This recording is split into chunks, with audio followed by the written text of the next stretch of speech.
High. High, তোমার কি অবস্থা? কেমন আছো? ভালো আছি, কতদিন পর দেখা। এসো আমার গার্লফ্রেন্ডের সাথে পরিচয় করায় দিই।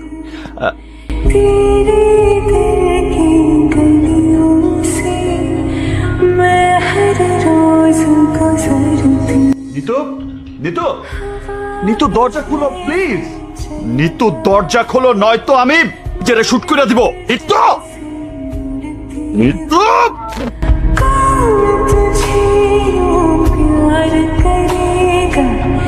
আমি জানতাম আমি ভয় না দেখাইলে তুমি দরজা খুলবা না। তুমি আর কোনোদিনও আমাকে এভাবে ভয় দেখাবে না। আর যদি কোনোদিনও তুমি আমাকে এভাবে ভয় দেখাও তাহলে আমি নিজেই নিজেকে গুলি করে দেব। নিতু, আমি সব সহ্য করে নিতে পারবো, কিন্তু আমি তোমার মৃত্যু সহ্য করতে পারবো না।